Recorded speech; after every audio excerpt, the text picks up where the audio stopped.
Vamos a comenzar una nueva serie de enseñanzas. Esta serie se titula ¿Por cuánto no le buscamos según su ordenanza?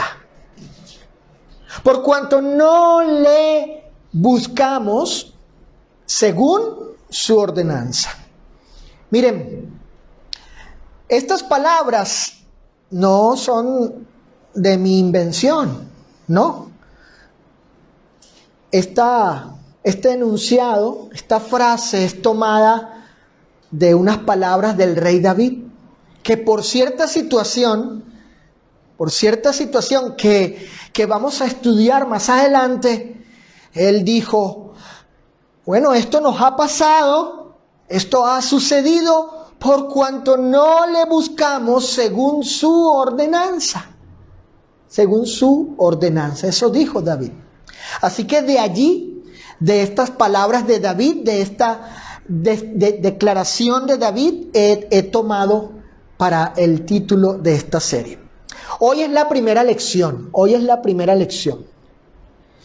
Y el tema de la lección es, escuchen, los líderes deben dar el ejemplo de respeto. Y me refiero a los líderes de las iglesias del Señor, de las iglesias locales.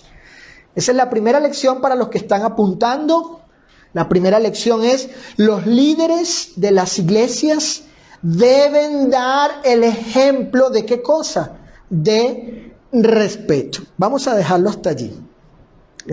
Hasta allí va el título, pues, de la lección del día de hoy. Fíjense,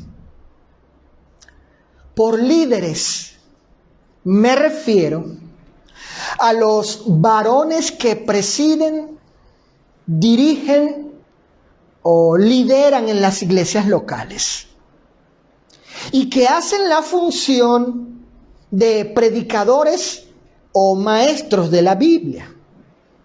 A estos varones va dirigida principalmente esta lección. Porque los que enseñan en las iglesias, fíjense, deben ¿qué cosa? Los que enseñan en las iglesias deben ¿qué cosa? Deben tener siempre presente que deben ser ejemplo eficaz, diligente y responsable de ¿qué cosa? De respetar la palabra del Señor, respetar su voluntad, la voluntad de Dios, voluntad que ha sido revelada y expresada por el Espíritu Santo a través de la Santa Escritura. Por eso esta primera lección va dirigida a esta clase de varones que son parte de la iglesia del Señor, miembros de diferentes iglesias locales de Cristo, porque ellos y yo tenemos que ser ejemplo eficaz, ejemplo diligente, ejemplo responsable de respetar la palabra del Señor. Ahora, para el resto de los miembros de la iglesia,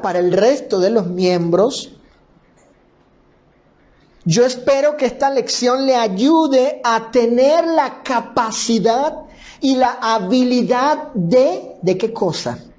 De identificar a un fiel predicador, a un fiel maestro, a un fiel evangelista de la palabra del Señor. Que lleguen a tener pues esa facultad de poder ver, ¿sí? Qué clase de hombre, reconocer aquella clase de hombre que respeta la palabra y que se convierte en un modelo a imitar ante la iglesia, Ahora, el texto de la Escritura, el texto base de donde vamos a estar extrayendo las enseñanzas, las lecciones del día de hoy, es en el Antiguo Testamento, en el libro de Números. Vamos al libro de Números, capítulo 20. Libro de Números, capítulo 20, en el Antiguo Testamento.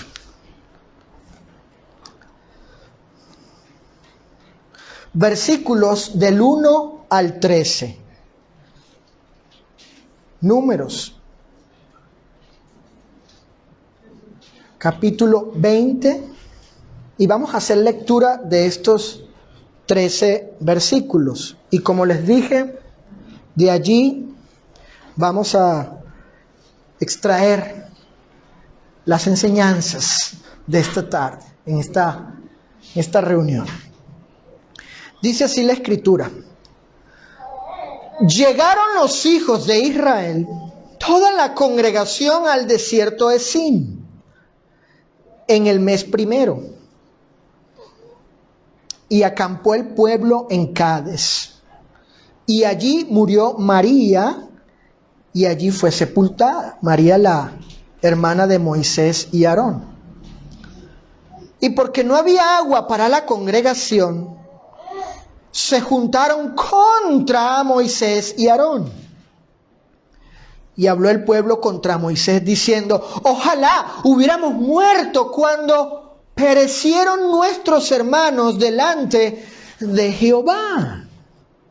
¿Por qué hiciste venir la congregación de Jehová a este desierto para que muramos aquí nosotros y nuestras bestias?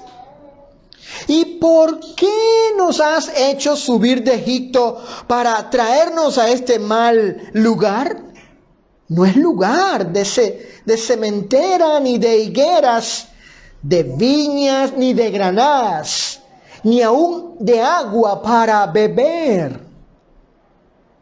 Y se fueron Moisés y Aarón, noten, de delante de la congregación a la puerta del tabernáculo de reunión, el lugar donde aparecía el Señor.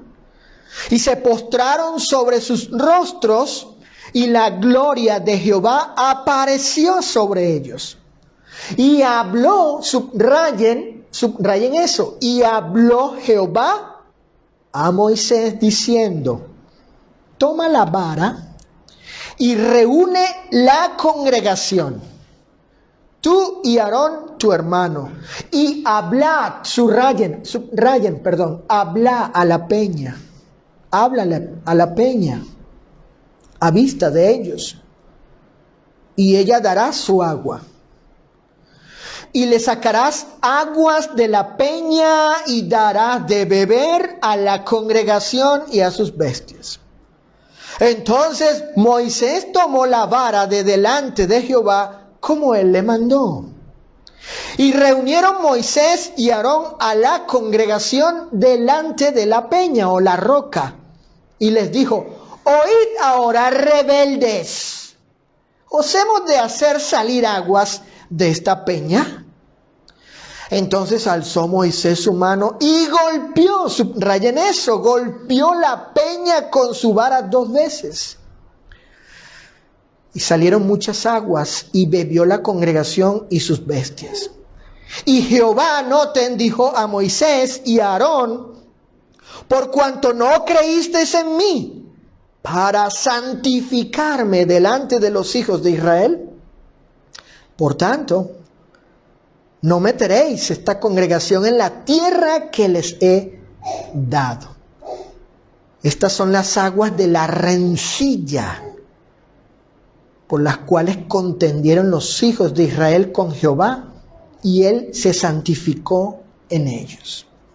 En primer lugar, lo primero que vamos a considerar de esta porción de las Escrituras, y luego la debida aplicación para nosotros en estos tiempos, en los tiempos del cristianismo, de la iglesia del Señor, de la ley del Nuevo Testamento, porque hay que hacer es necesaria hacer muy necesaria hacer la aplicación, ¿sí?, de esto que vamos a estudiar, ¿Y qué aprendemos? ¿De qué nos sirve esto para nosotros? ¿Cuál es nuestro beneficio? ¿Cuál es la utilidad de ello? ¿Ok? Lo primero es lo siguiente. Dios habla, ahí apunta Saulito, Dios habla y comunica su voluntad a Moisés. Fíjense, Dios habló y le comunica a Moisés su voluntad. Fíjense, esto es lo primero que vamos a observar. Independientemente del caso que estaba sucediendo, yo deseo que ustedes presten atención a los versículos del 6 al 8. Fíjense, vamos otra vez a Números capítulo 20, versículos del 6 al 8.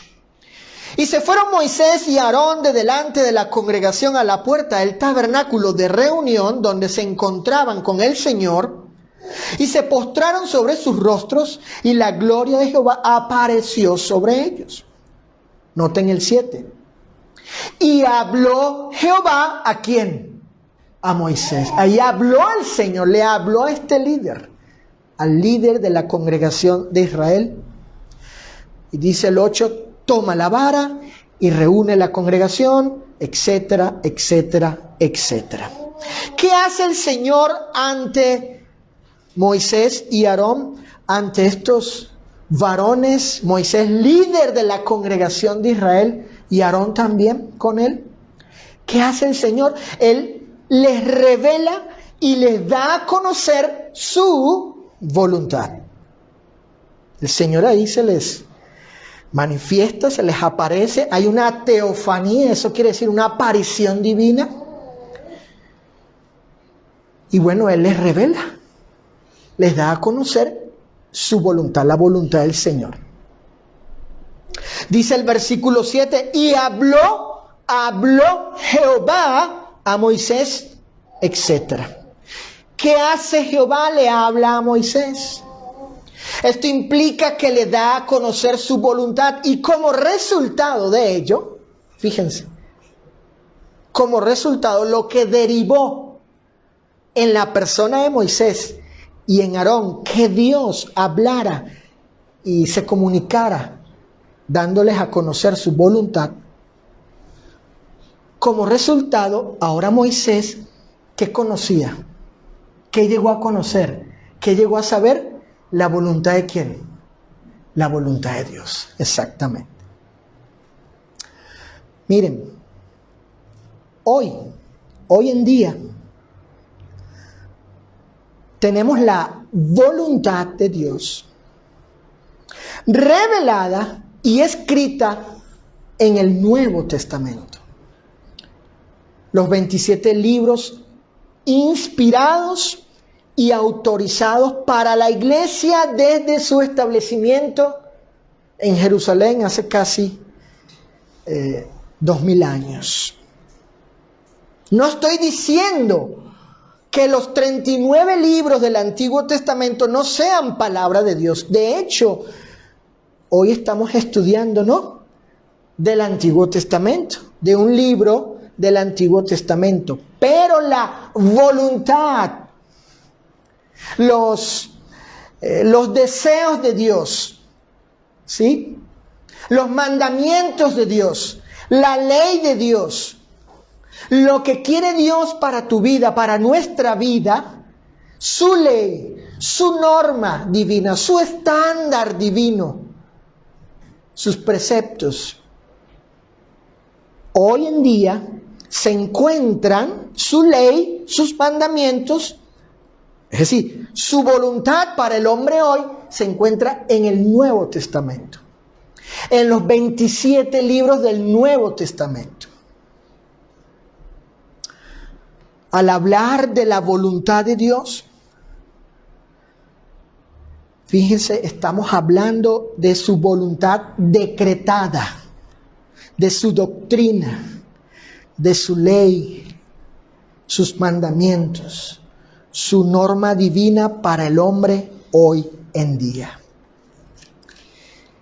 Y es la voluntad, según Cristo, que le toca al hombre hacerla, ponerla en práctica, obedecerla, para entrar en el reino de los cielos. Es decir, es la voluntad que te salva y me salva a mí. La voluntad de Dios hoy en Jesucristo, en los 27 libros del Nuevo Testamento, que es la ley del Señor, donde están los mandamientos del Señor. Mateo capítulo 7, verso 21 dice, no todo el que me dice, escuchen, Mateo 7, 21, pero lo cito, no todo el que me dice, hablando Jesús, Señor, Señor, entrará, noten el futuro, entrará, el futuro indicativo, entrará, ¿dónde? En el reino de los cielos, sino el que hace la voluntad de mi Padre que está en los cielos. Entonces, para entrar al reino del Señor, se debe hacer la voluntad del Padre. Y esa voluntad está en el Nuevo Testamento. La voluntad de Dios ha sido revelada y puede conocerse en el Nuevo Testamento por las 4 formas que ella, la voluntad de Dios, se muestra en los escritos apostólicos. Fíjense, miren, atención. La voluntad de Dios, ya sabemos, la podemos encontrar, está allí en el Nuevo Testamento, pero hay 4 formas, 4 vías, 4 maneras, 4 criterios que nos muestra el Nuevo Testamento, los escritos apostólicos, para conocer cuál es la voluntad de Dios hoy. Esas 4 formas son las siguientes. Escuchen. Número 1, por medio del mandamiento directo. Por medio del mandamiento directo, de que Dios da un mandamiento directo en el Nuevo Testamento. Por medio de la declaración explícita. Es decir, el Nuevo Testamento declara ciertas cosas de forma explícita, ¿sí? Afirma, asevera ciertas cosas de forma explícita. Número 3, por medio del ejemplo apostólico. Podemos conocer la voluntad de Dios por medio del ejemplo de los apóstoles. Y número 4, por medio de la implicación o revelación implícita. Es decir, que Dios nos da a conocer su voluntad, ¿sí? Por implicación, el Nuevo Testamento nos da elementos para nosotros concluir, deducir, esto es voluntad de Dios. ¿Ok? No lo dice explícitamente, pero sí implícitamente. Miren, por ejemplo, observemos cómo el Nuevo Testamento, con respecto a la cena del Señor, nos muestra la voluntad de Dios por medio de estos 4 criterios. Fíjense, si tomamos la doctrina de la cena del Señor, esto que tenemos aquí, el pan sin levadura y el jugo de uva que la iglesia come celebrando lo que es la cena en recordatorio de Cristo. Si tomamos esa doctrina, ¿cómo sabemos que es voluntad de Dios? A través de estas 4 formas que el Nuevo Testamento revela la voluntad de Dios. Bueno, porque número 1, tenemos mandamiento directo de Cristo. Tenemos mandamiento directo, donde Cristo dijo, hagan esto, coman el pan, beban el fruto de la vid, háganlo en memoria de mí. Tenemos número 1, el mandamiento directo. Número 2, tenemos declaraciones explícitas. Cristo dijo, pan, tomó el pan, tomó el fruto de la vid. ¿Qué tomó? Tomó pues pan, no tomó cordero o el Cordero de la Pascua, porque cuando Jesús instituyó la cena del Señor, estaban él como judío con los apóstoles celebrando la Pascua judía, donde comían un cordero. Pero él no tomó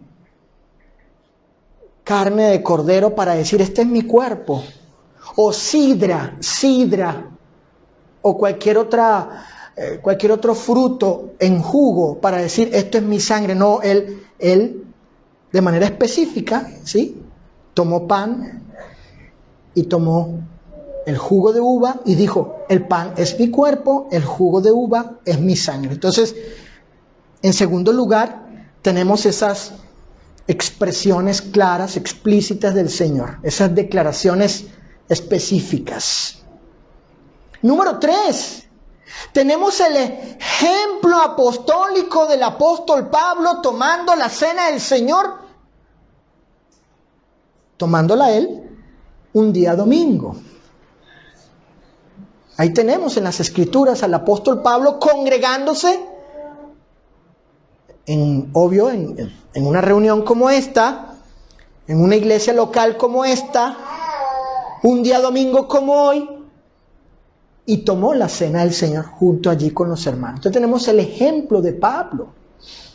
Y se nos ha encomendado, se nos pide que sigamos el ejemplo de ellos. Porque el ejemplo de ellos muestra la voluntad de Dios. Y en cuarto lugar, el Nuevo Testamento nos muestra que por implicación debemos tomar la cena del Señor cada domingo, es decir, la frecuencia. ¿Cada cuánto tiempo? ¿Cada cuándo? ¿Sí? ¿Debe la iglesia tomar la cena del Señor? Bueno, el Nuevo Testamento, que revela la voluntad de Dios, en este caso de forma implícita, nos da elementos, nos da evidencias, indicios de convicción de que, y nosotros concluimos que se debe tomar la cena del Señor cada domingo, en cuanto a la frecuencia, cada domingo. Entonces, de esa forma, así como Dios le habló a Moisés y le dio a conocer su voluntad, así Dios hoy, estimados amigos, hermanos, todos los que nos siguen en las redes sociales, así hoy Dios habla, pero a través de las Escrituras del Nuevo Testamento, y comunica su voluntad a través de estas 4 formas, 4 maneras, 4 vías, a través de estos 4 criterios. Si queremos saber cuál es la voluntad de Dios hoy, debemos preguntar, ¿hay mandamiento directo? ¿Hay una declaración explícita en un contexto de instrucciones imperativas? ¿Hay ejemplo de los apóstoles? ¿Hay algún hecho de que ellos practicaron esto? ¿Hay alguna cuestión implícita? Dios ha implicado esto y nosotros deducimos por las evidencias que hay, por los elementos de convicción que hay en las Escrituras, para deducir que esta es la voluntad de Dios. Si no hay nada de eso, entonces no es voluntad de Dios en el Nuevo Testamento. Si no hay nada de eso en el Nuevo Testamento, no es voluntad de Dios. Así que Dios ha hablado así hoy. Habla, pues podemos decir, habla, porque es vigente que Dios habla hoy a través del Nuevo Testamento de esta forma, así como le habló a Moisés. En segundo lugar, ¿qué más aprendemos? Fíjense, en segundo lugar, de esta lectura de Números, de esta lección dirigida a los predicadores, maestros, evangelistas de las iglesias, a estos líderes, ¿qué más aprendemos aquí en Números? Fíjense, escuchen. Dios revela en detalle su voluntad a Moisés, pero él falla. ¿Vieron? Dios le dio a conocer a Moisés los detalles, las especificaciones de su voluntad, pero él falla. Acompáñenme a Números capítulo 20. Vamos. Números capítulo 20, verso 8. Versos 7 y 8, perdón. 7 y 8 dice: y habló Jehová a Moisés, diciendo, miren cómo Dios no solo le habla, sino que le revela su voluntad en detalles. Noten. Toma la vara, número 1. Número 2, reúne la congregación, tú y Aarón, tu hermano. Número 3, y hablad a la peña, número 4, a vista de ellos, y ella dará su agua, y le sacarás aguas de la peña. Y número 5, y darás a beber a la congregación y a sus bestias. ¿Vieron? ¿Verdad? Está claro. No solo Dios habló y ¿qué habló? ¿Qué dijo? Porque Dios así no. El Señor, Él no se conduce de esa forma. Cuando Él quiere dar a conocer su voluntad, la Escritura no solamente dice que habló y ya. Sí, pero ¿qué dijo? ¿Qué habló? ¿Qué declaró? ¿Qué expresó? ¿Qué especificó? ¿Qué detalles dio? Por ejemplo, a Noé, el Señor le habló para darle a conocer su voluntad, diciéndole que iba a acabar con los hombres, la vida de ellos aquí en la tierra. Pero luego le dice, hazte un arca. Y luego le especifica de madera de gofer, de cierta madera. Dios ahí dando a conocer su voluntad y detalles de su voluntad.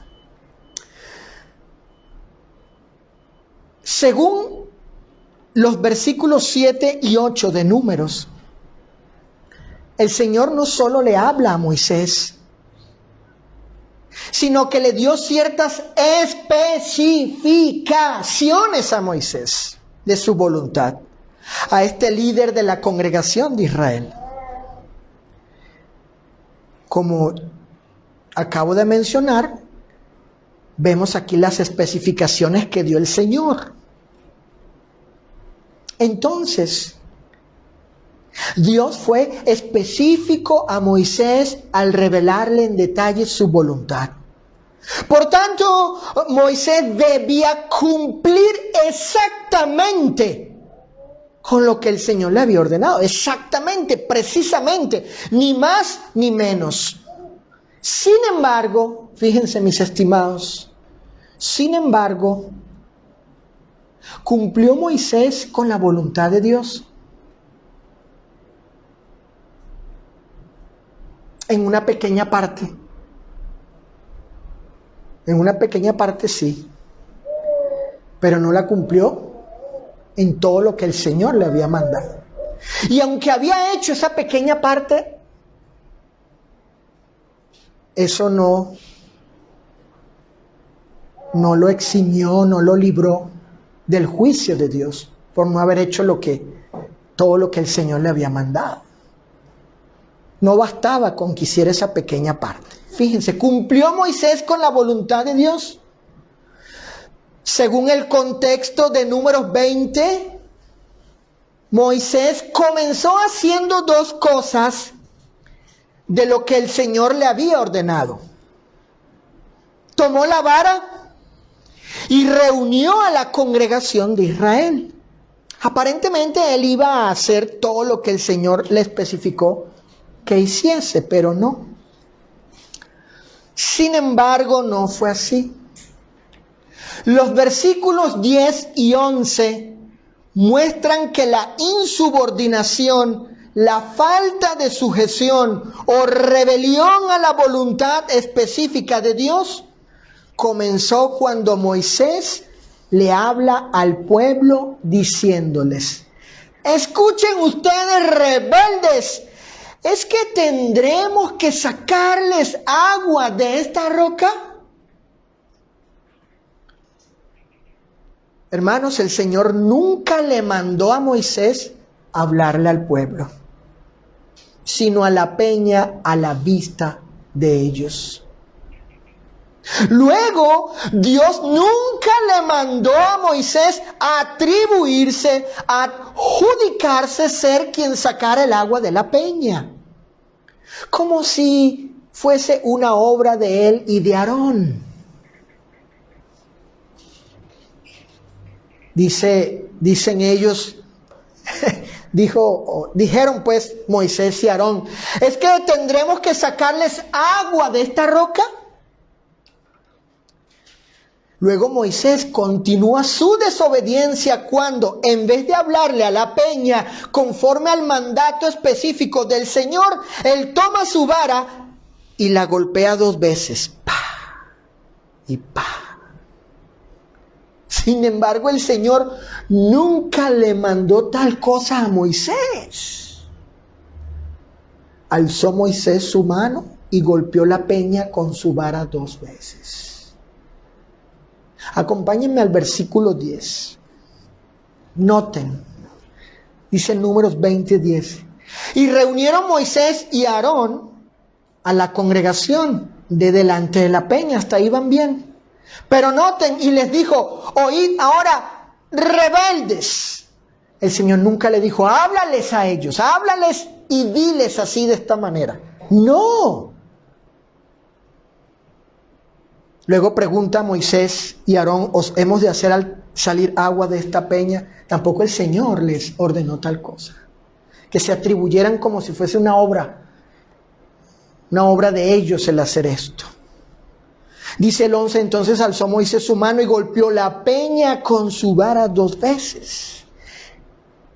Y salieron muchas aguas y bebió la congregación de sus peces. Tampoco el Señor le dijo que golpeara la peña, le dijo, habladle a la peña, háblale a la peña. Ahora bien, como hemos visto aquí, Dios le había dado especificaciones a Moisés, le había dado a conocer su voluntad en detalle. Vas a hacer esto y esto y esto y así, de esta forma, de esta manera. Pero no lo hizo Moisés. Comenzó bien, pero terminó mal. Y lo poco que hizo bien no representó todo el bien que debía hacer. Como si alguien dijera, no, pues de las 10 cosas, estas 2 bien, las otras 8, estas 2 representan estas 8. No. Él debía hacer todo conforme a la voluntad de Dios. Pero no lo hizo. No lo hizo. Este líder de la congregación de Israel, este líder del pueblo de Dios, no hizo en detalle específicamente lo que Dios le había mandado. No había actuado con exactitud en cuanto a la voluntad de Dios. Este líder. Y delante del pueblo. Fíjense, Dios también ha expresado su voluntad en detalle en el Nuevo Testamento.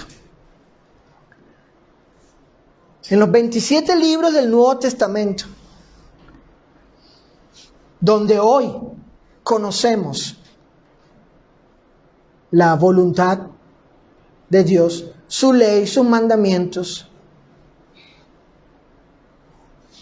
el Evangelio de Cristo, los escritos apostólicos, allí también encontramos que Dios revela su voluntad en detalle. Por citar algunos ejemplos, porque no hay tiempo hoy. No hay, eso requiere que lo estudiemos y nos tomemos buen tiempo y hasta podemos durar toda la vida estudiando acerca de ello. Pero por citar algunos ejemplos, escuchen de cómo Dios ha expresado su voluntad hoy en detalle en el Nuevo Testamento, en la doctrina de Cristo. Miren, para la salvación del que no es cristiano, por ejemplo, mi hijo que no es cristiano, mi hija que no es cristiano, ¿qué ha especificado Dios? Bueno, ciertas condiciones que ellos deben cumplir para hacerse cristianos, si quieren, ¿verdad? Si ellos lo desean. Una de esas condiciones que pide el Señor para que alguien se convierta en un legítimo y auténtico cristiano es el bautismo en agua. Jesús, los apóstoles, el Espíritu Santo especificó que para hacerse discípulo, alguien, para salvarse, para ser añadido a la iglesia, para que reciba el perdón de sus pecados, esa persona debe bautizarse en agua,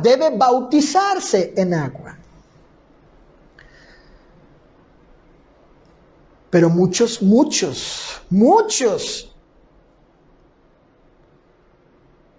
grupos religiosos, evangélicos, que dicen creer en las Escrituras, rechazan esto. Rechazan esta voluntad específica del Señor. Otro ejemplo. Para llevar a cabo la obra del Señor por medio de las ofrendas o de las contribuciones que se recogen aquí cada domingo, la institución, la entidad, la organización que Dios ha especificado en el Nuevo Testamento debe llevar a cabo su obra usando o por medio de las colectas es la iglesia local. La iglesia local, como esta iglesia local recoge estas contribuciones y ella hace su obra de evangelismo, de evangelizar, llevarle las buenas nuevas a las personas. Ahí tenemos folletos, Biblias, tenemos este lugar de reunión. Por medio de estas cosas, tratados, cursos bíblicos, por medio de esas cosas, la iglesia, usando su ofrenda, ¿sí?, predica el evangelio. En cuanto a proveer para el culto, tenemos este lugar, las bancas, todo lo que está aquí, ¿sí? Todo lo que se ha acondicionado aquí para tener esta reunión y celebrar la adoración en asamblea al Señor. Pues la iglesia hace eso por medio de las colectas. Cuando hay hermanos necesitados que tienen carencias reales, ¿no?, de verdad, necesidades de alimento, medicina, ropa, la iglesia toma de estas contribuciones y hace su obra de benevolencia. Entonces Dios especificó única y exclusivamente a la iglesia como la única entidad, la única institución u organización para que por medio de las contribuciones haga su obra, no otra entidad, no otra institución. Otro ejemplo, para la música de adoración, para la música, ha especificado el canto a capela. La Escritura dice cantar en el Nuevo Testamento, no dice cantar y tocar instrumentos musicales. Pero muchos grupos religiosos pues tienen sus bandas, sus orquestas, sus grupos musicales, porque ellos no solo cantan, sino cantan y tocan. Pero el Nuevo Testamento especifica el canto. No dice cantar y tocar. Esa es la acción para hacer música, como hemos hecho y seguiremos haciendo en esta reunión, cantando. Para la benevolencia ha especificado los receptores. ¿Qué clase de persona, según las escrituras del Nuevo Testamento, son los beneficiarios, los receptores, los que pueden legítimamente recibir ayuda de parte de la iglesia? Los santos necesitados. Así dice la escritura. Los santos pobres, los santos necesitados. Ahí se especifica. Pero algunos creen que la iglesia puede asistir, socorrer a miembros de la iglesia y a no miembros, pero no lo pueden probar. La escritura fue específica. Para el lugar donde hemos de celebrar la cena del Señor el día domingo, el Nuevo Testamento ha especificado la asamblea, la reunión. La escritura nos muestra que la iglesia, o más bien las iglesias locales, celebraban la cena del Señor en reunión, no fuera de ella, no aparte de ella, sino en reunión. Como le comentaba a Roberto el jueves, de una familia en Venezuela que se fueron de viaje, planificaron un viaje. Y a dónde iban no había iglesia, pero sí había hotel, porque iban de vacaciones. Y estos hermanos resolvieron tomar la cena del Señor en el cuarto del hotel. Ellos, como eran 4 cristianos, dijeron, no, pues somos 4 y la Biblia dice donde están 2 o 3, Mateo 18:20, pero ese texto de Mateo 18:20 donde dice, donde están 2 o 3 congregados en mi nombre, no tiene que ver con la asamblea para tomar la cena del Señor. Es otro asunto, es otro contexto. Entonces sacar ese pasaje, un texto fuera de su contexto, solo sirve para pretexto. Y ellos resolvieron eso, hasta que aprendieron que no es así. El lugar donde se ha de celebrar la cena del Señor, el Nuevo Testamento ha especificado que es en la asamblea de una iglesia local. Para el nombre que han de llevar los discípulos de Cristo. ¿Qué se especificó, joven? Hermanos, todos. ¿Qué nombre especificó Dios con respecto a Cristo debían llevar los miembros de la iglesia? Se especificó cristianos, nada más. El Nuevo Testamento enseña que a los miembros de la iglesia, a los discípulos de la del Señor, se les llamó cristianos, punto, no más, no cristianos bautistas, ni cristianos mormones, ni cristianos pentecosteses, ni cristianos católicos, ni luteranos, ni presbiterianos, etcétera, etcétera. Dice cristianos nada más. Y un último ejemplo. Y estoy convencido que conviene decirlo. Para el divorcio legítimo, para que un cónyuge se divorcie o lleve a cabo el divorcio y sea legítimo ante los ojos de Dios, el Señor solo acepta una causa, una sola causa. Y esa única causa es por infidelidad sexual.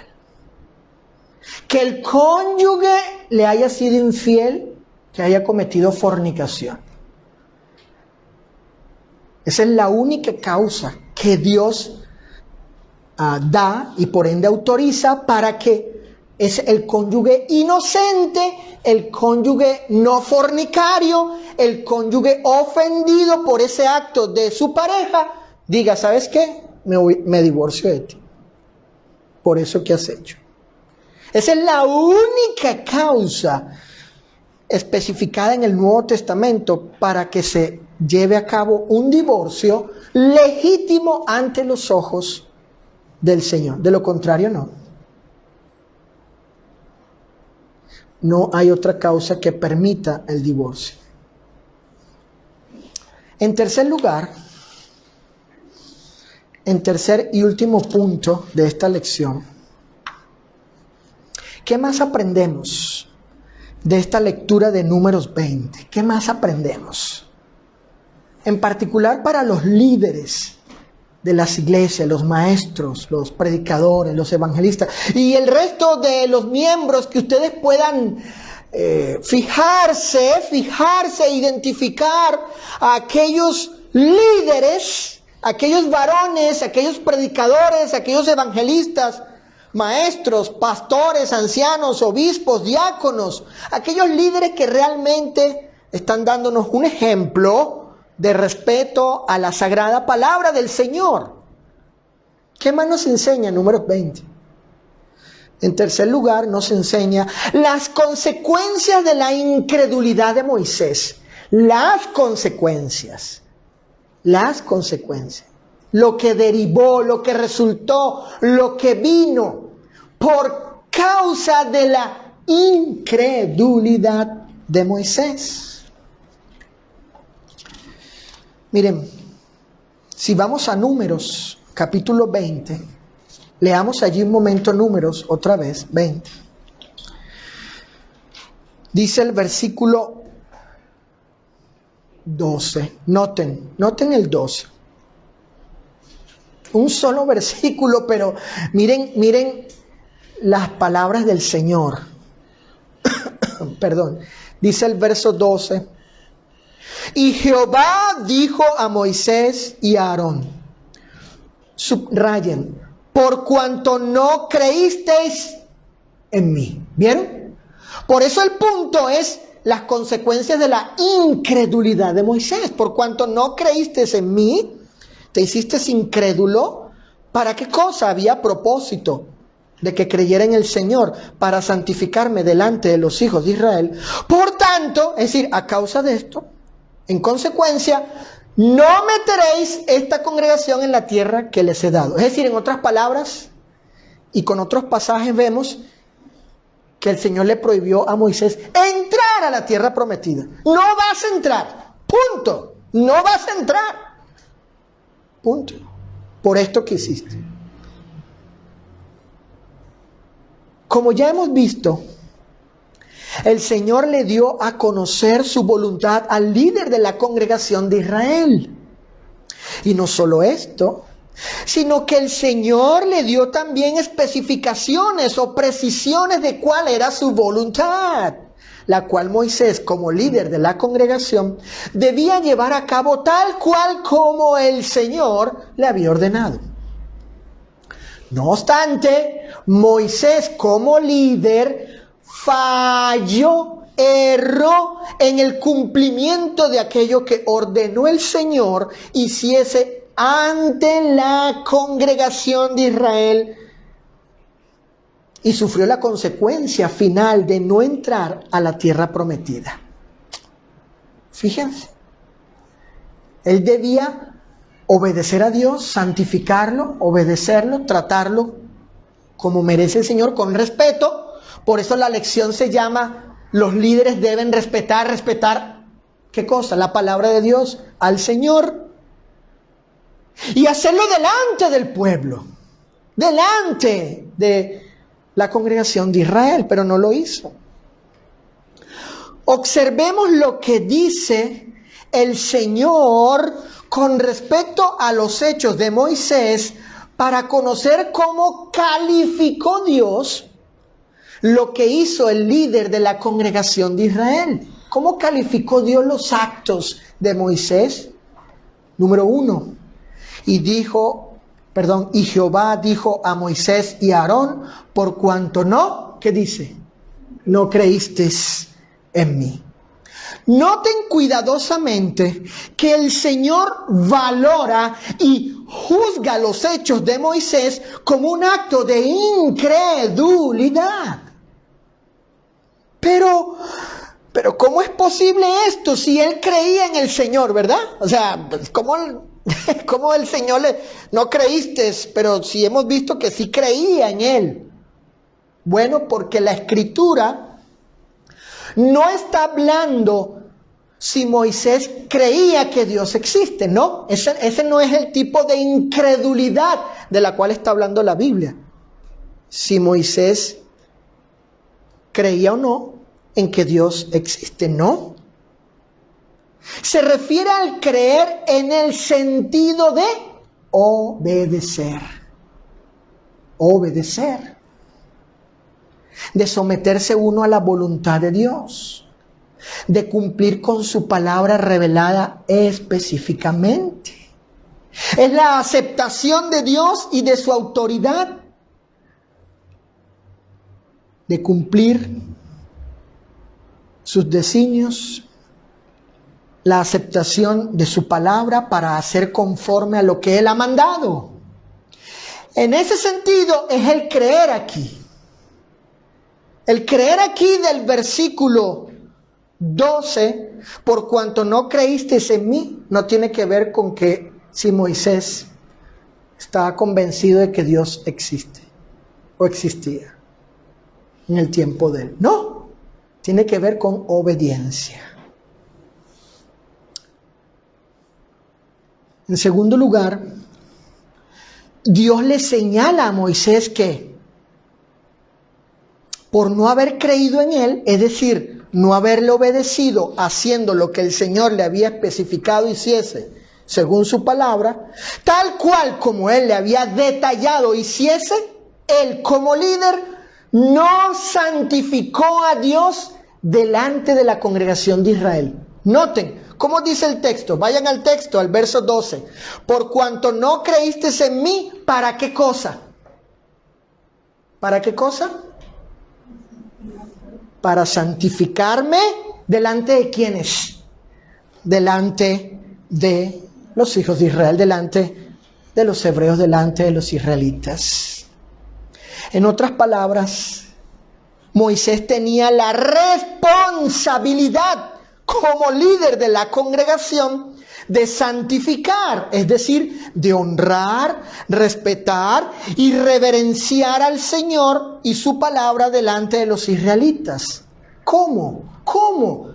Haciendo lo que él había ordenado se hiciese.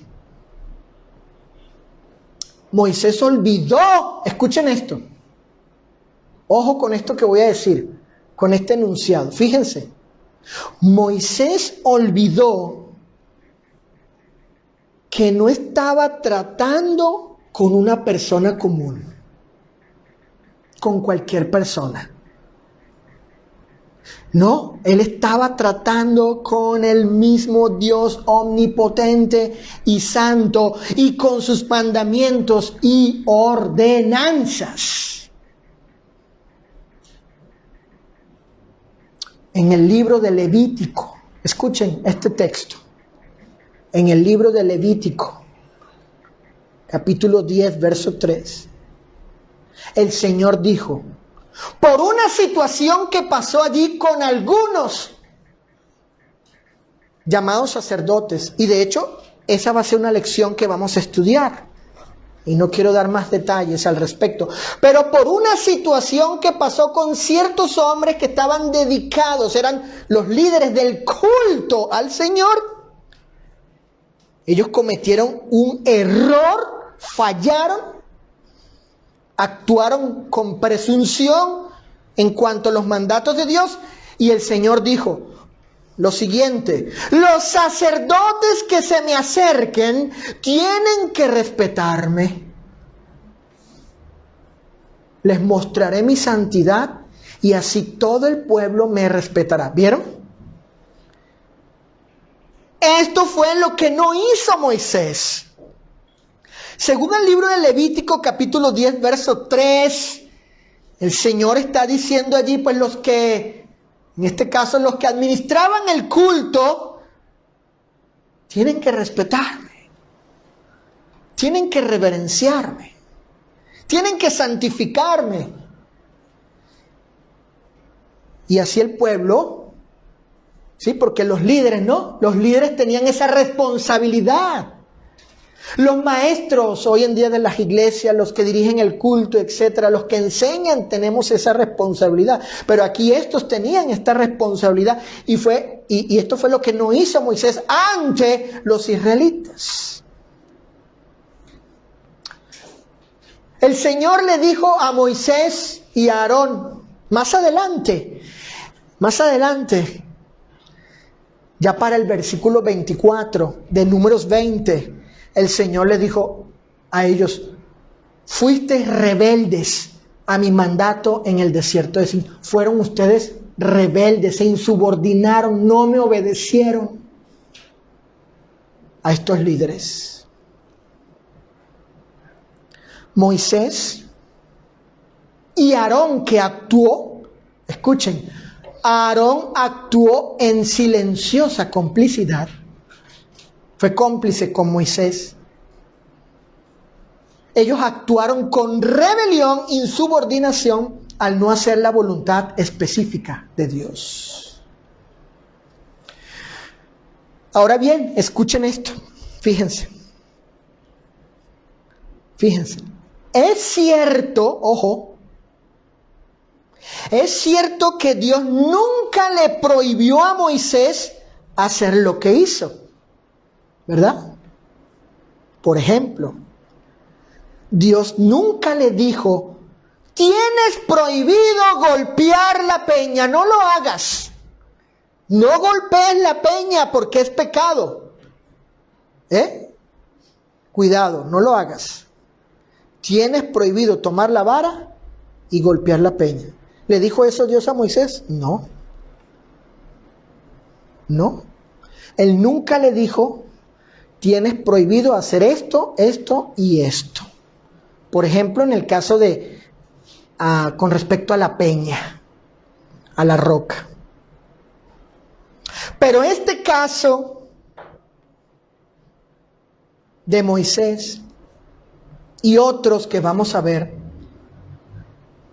escuchen, nos muestra que el Señor no tuvo necesidad de decir lo que estaba prohibido. Era suficiente con que Dios especificara su voluntad para que Moisés, ¿qué cosa? Para que Moisés escríbanlo, subráyenlo, se limitara a hacer tal cual como el Señor le había ordenado. ¿Vieron? Dios no tuvo necesidad, Él no tenía por qué decirles, vas a hablarle a la peña, a la roca, pero no la vas a golpear, porque está prohibido. O sea, no,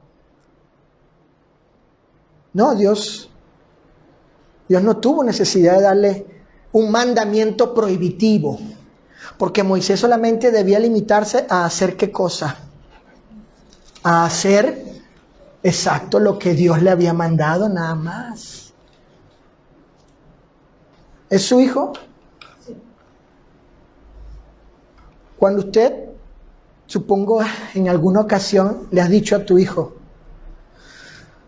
mira, vas con estos 100 pesos, te vas a comprar 5 bolillos,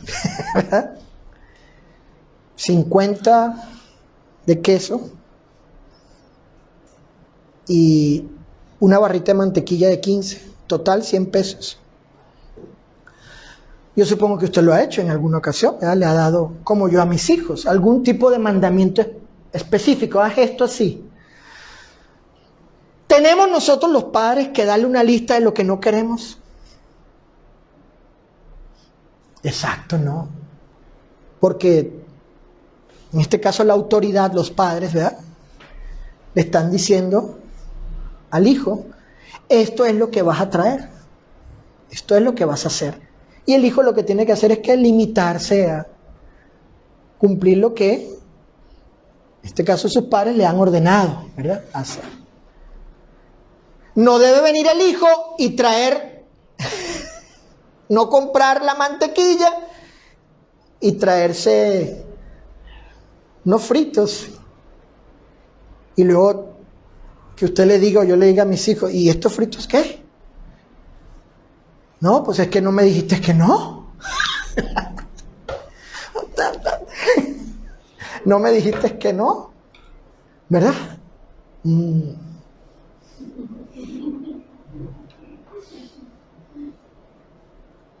Otro ejemplo, y creo que es general, ¿verdad?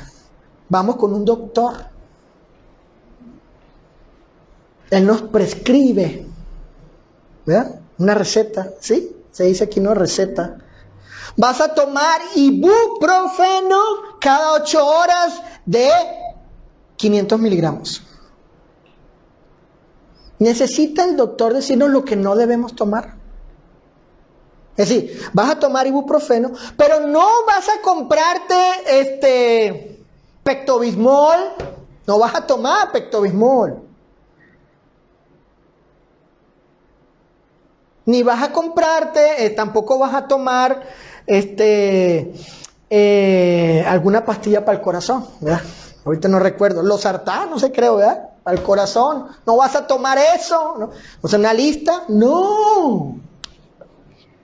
Porque la autoridad médica, ¿verdad?, nos está prescribiendo lo que debemos tomar. Es lo mismo aquí, aplica. Recuerden el tema de la serie, por cuanto no le buscamos según su ordenanza, ¿ves? Ese es el tema general. No le buscamos según su ordenanza. Por tanto, aquí aprendemos un punto. Escuchen. La voluntad prohibitiva o no permitida de Dios no siempre se revela en la Escritura con un mandamiento directo prohibitivo, no. Sino que lo prohibitivo es todo aquello extraño o distinto de lo que Dios ha mandado específicamente. Claro. Noten, el Señor mandó a hablarle a la peña. Ese fue su mandamiento específico. Luego, ¿qué cosa estaba prohibida? ¿Qué cosa estaba prohibida? Cualquier cosa extraña o distinta, cualquier otro acto que no fuese hablarle a la peña. En el caso de Moisés, haber golpeado a la peña. ¿Cuál fue la acción que mandó Dios? Específicamente, háblale. Él no tuvo necesidad de darle una lista de lo que no quería le hiciera Moisés a la peña. Cualquier otra cosa extraña o distinta relativo a la peña y a lo que Dios ordenó, pues no, estaba excluido, no, está prohibido. Limítate. La acción que mandó Dios fue hablarle, no golpearle. Dios no tuvo necesidad de decirle a Moisés que no golpeara la peña. Él solo debía limitarse a hacer lo que el Señor le había ordenado. Punto. Punto. Es todo. Ahora, para ir acercándonos al final. Ahora bien, fíjense. El Nuevo Testamento nos advierte de las consecuencias de no seguir la voluntad de Dios revelada en la doctrina de Cristo. Hay advertencias. Noten lo que dijo el Señor. No todo el que me dice Señor, Señor, entrará en el reino de los cielos, sino el que hace la voluntad de mi Padre que está en los cielos. Mateo 7:21. Mateo 7:21. Aquí el Señor está diciendo que no todo aquel que le invoque, que le llame, le reconozca como Señor, no todo aquel religioso, no todo aquel cristiano, aunque haga eso, no basta. Hay que hacer la voluntad del Padre para entrar en el reino de los cielos. En otra ocasión dijo también el Señor, escuchen, en otra ocasión el Señor dijo lo siguiente, hablándole a los apóstoles, porque Él les encargó, vayan de dos en dos y lleven la palabra a los diferentes pueblos judíos. Y el Señor les dijo, si alguno no os recibiere, ni oyere vuestras palabras, las de los apóstoles, porque esto es un encargo para los apóstoles, salid de aquella casa o de aquella ciudad, sacudid el polvo de sus pies. De cierto os digo que en el día del juicio será más tolerable el castigo para la tierra de Sodoma y Gomorra que para aquella ciudad. ¿Por qué? Porque rechazaron la palabra apostólica. ¿La rechazaron? El apóstol Juan dijo lo siguiente, escuchen, porque ya dije que el Nuevo Testamento nos da advertencias de nos advierte de las consecuencias, mejor dicho, de no seguir la voluntad de Dios. Juan el apóstol dijo lo siguiente, escuchen, todo el que se propasa y no se mantiene en la doctrina de Cristo, no posee a Dios. Quien permanece en la doctrina, éste posee al Padre y al Hijo. El mismo texto, olvidé mencionarles, el texto anterior era Mateo capítulo 10, 14 y 15, para los que están apuntando, el de los apóstoles, Mateo 10, 14 y 15, cuando Jesús dice que si los rechazan, no los oyen, vendrá este juicio severo. Ok, ahora el apóstol Juan, en su segunda carta, capítulo 1, verso 9, segunda de Juan 1, 9, dice, todo aquel que en vez de permanecer en la doctrina de Cristo, va más allá, no tiene a Dios. El que permanece en la doctrina, este tiene al Padre y al Hijo. El mismo texto, pero en otra versión. Quien sale de los justos límites y no permanece en la doctrina de Cristo, no posee a Dios. Quien persevera en la doctrina, posee al Padre y al Hijo. Y una última versión. La Reina Valera 1602 vierte el pasaje de segunda de Juan 1:9 así: cualquiera que se revela y no persevera en la doctrina de Cristo, no tiene a Dios. El que persevera en la doctrina de Cristo, el tal tiene al Padre y al Hijo. La advertencia es clara. No todo creyente en Cristo entrará en el reino de los cielos, a no ser que haga la voluntad del Padre. Los que rechacen la palabra apostólica recibirán condenación severa. Los que se propasen, vayan más allá, se salgan y se rebelen contra la doctrina de Cristo, no tienen a Dios teniendo comunión con ellos en tiempo presente. Porque si checan el texto de segunda de Juan 1:9, Juan habla en tiempo presente. Dice, el que se revela, dijo Juan, en la Reina Valera 1600, cualquiera que se revela y no persevera en la doctrina de Cristo, no tiene en tiempo presente, no tiene a Dios. No tiene a Dios en comunión, en aprobación, en aceptación para con Él. Cuidado, mucho cuidado, porque la gracia de Dios en estos tiempos, hoy, no nos da libertad para hacer como nos plazca. Y hay, pues yo me atrevería a decir, la gran mayoría de los grupos religiosos que dicen ser cristianos y que siguen la Biblia, creen y se hacen llamar iglesias, etcétera, fallan en esto y erran en esto. Miren, termino diciendo estas palabras. primera lección, basada en un caso del Antiguo Testamento, donde pudimos observar acerca del carácter y los juicios del Señor con respecto a su voluntad específica. En esta primera lección aprendemos que los líderes de las iglesias, sean predicadores, evangelistas, maestros, ancianos o pastores, deben dar el ejemplo de hombres creyentes al Señor.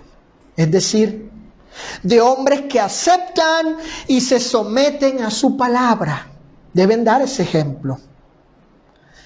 Deben dar ejemplo de obediencia a los mandamientos del Señor.